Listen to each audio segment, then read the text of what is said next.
2005 photo shoot. We're at my home in Newport Beach. Our inspiration, as you can tell, is Farrah and Charlie's Angels circa 1970. May not know that. Well, she doesn't know that. You've never heard of Charlie's Angels and Farrah Fawcett? No. We've got some fabulous props. Remy would be one. Roxy. Roxy, my dog, is another. You'll see her pop in and out from time to time. Inflatable couches, inflatable inner tubes in all different colors, balls. It's very much about the balls too. Beads, crazy beads, Greg Brady, Marsha Brady type of beads. My dad's been a jeweler for like 35 years, and I grew up in that industry, seeing him and really seeing the 70s jewelry with Trans Am charms, lightning bolt charms, star charms, 100% brat, that kind of stuff. And lots of gold, but the belly chain, big rope chains, my dad's freedom pendant, all my mom saves everything, so we've got all of her 70s jewelry, has some to shoot too. It's very authentic. We do have the little mini-me line, which Remy was the model for, right? Mm-hmm. Little moto jackets and pants and t-shirts and a dress, super cute. We've also got very sexy, drapey, micro-touch fiber nylon and lycra collection coming out called Liquid Lounge. And also for all your weekend wear so that you still look polished and comfortable, we have the a la mode, which is a modal and a Pima cotton and a lycra blend. And then of course our Chamonix, our microfiber Chamonix nylon and lycra. We do have some glamorous 70s inspiration in our styling, but it's still very modern. Some bright color, it's all about color. Pink, green, blue, yellow. We've got a little pecan brown. You know, the interview is about me, okay? Okay? And now I've got to get back to work. I have the best creative crew, the best. Dana Mayone, photography in Torrance. And in the other direction, great. Hit her with a fan like straight on so her hair goes crazy. Yeah. Chin up, chin up, chin up. Beautiful. Body language into it more. Even more, even more. Yeah. Beautiful, beautiful. Eyes at me on that one. Someone talk to me about the flip. Gotta get rid of it. It's going right in your mouth. It's going right in your mouth. There you go. Liz, I love when you're looking over there. Amazing. Good. Don't let Torrance fool you, because she is the best. Just like that. Good. Good. Hot lady. Light again. I'm sorry. Don't move. That's beautiful. My corporate clients would really appreciate that. Hi. I'll take care of your Lexus. This is hot. That's hot. I almost don't even know if I want to put another one in there.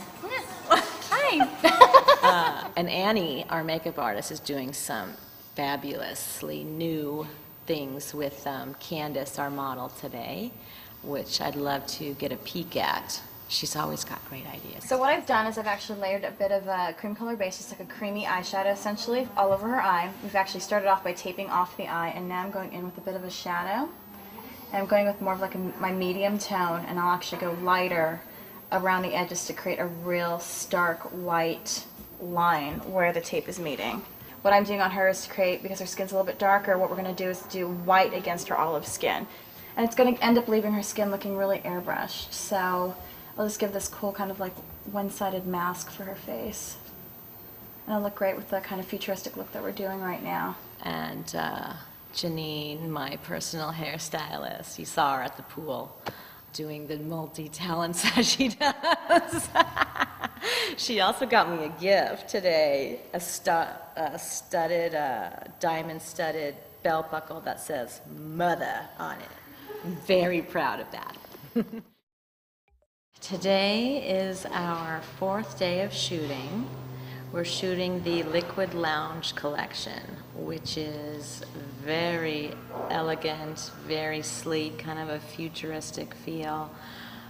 We've got faux white fur, white Barcelona chairs, everything's white. It's kind of futuristic with the little vintage flair, because we've got the white Barcelona chairs, but it's very clean, very sleek, very elegant, really, really sexy. The fabric is a micro-touch nylon with lycra blend. The colors are icy pastels, really pretty. Just, you could sleep in it too and look great the next morning. No, I'm very excited because I've always had this, I don't know, kind of wish to discover people. That's like a side job, like I have time. But anyways, I'm always looking around. And I've never used a man in, one of my photo shoots. But I saw this guy in my office. We just moved offices, and they were setting up the phones. And I was trying to hang up my beaded curtains from our first photo shoot. I thought I'd keep some in my office. And he saw I was having trouble, and he said, "Can I help you hang those?" And I'm like, "Yeah, cool." And I had noticed him when I first walked in because he really had something, a very interesting look. Fortunately, he said something to me that he had wanted to model. He was interested in that, and I thought, well, why not? I can do that. I could put a man in. So I'm on a mission to make him a star because I think he's got what it takes. What's so great, too, is our first at the roller rink, since it was 7th grade, which for me was the 70s, greatest time ever. We totally un-Jerry curled his hair, which took forever, but we got a huge fro. It was fantastic. So today, we've got him looking completely different. He's going to be in a tux and braids. I'm so excited. It's going to look great. Carrie was working in the movies. First she was in front of the camera, then behind, and ended up in wardrobe and as a stylist for some magazine layouts. And one of her assignments was an underwear shoot, and they wanted something unusual. So she took a pair of Calvin Klein's men's briefs, which we can show you, cut the crotch out, turned it around, and made it into a tank top for women. So the fly was in the front, the elastic waistband was under the bust line, and they didn't use it, but all her friends wanted some. So she started making them for her friends, and they said, "You ought to sell these." So she went to the Fashion Mart, got a rep, calls me up and says, "Hey Mom, we're in business." Well, we knew nothing. So we didn't even know where to get a label, who's going to sew these things, we got to pick a name. We knew absolutely nothing about the business. So it was baptism by fire. He started taking orders, and we had to figure out how to do it all. The beginning was great because we started selling these right away, so we thought, oh, this is pretty easy. And that was the junior market, and we sold to places like Wet Seal. They sold great, and then next Carrie came up with making clothes from men's tube socks. The long tube socks with no foot in them and the double stripes at the top. We would slice them open, stitch them together, and made tops and bottoms out of those. And that was very successful too. But we had to cut them all ourselves because nobody else is going to sit there and slice a sock in half. So we had the whole family sitting in her living room in her apartment slicing socks open. So we got some great stories, lots of laughs. The first warehouse was our living room at home. My husband and I was piled floor to ceiling with fabric, and it was Carrie's apartment in Burbank was the first office. So we were riding high for a while there, but then the junior market is tough. They want something new every 6 weeks, and they want it cheap, and somebody knocks you off before you even have a time for a reorder.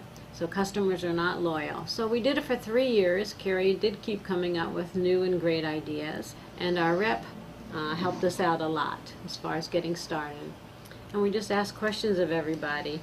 And we cried a lot in the beginning until we toughened up a little bit.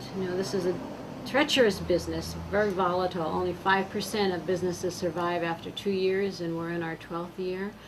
So there's lots of ups and downs when you have to have a successful season 5 times a year, not just one.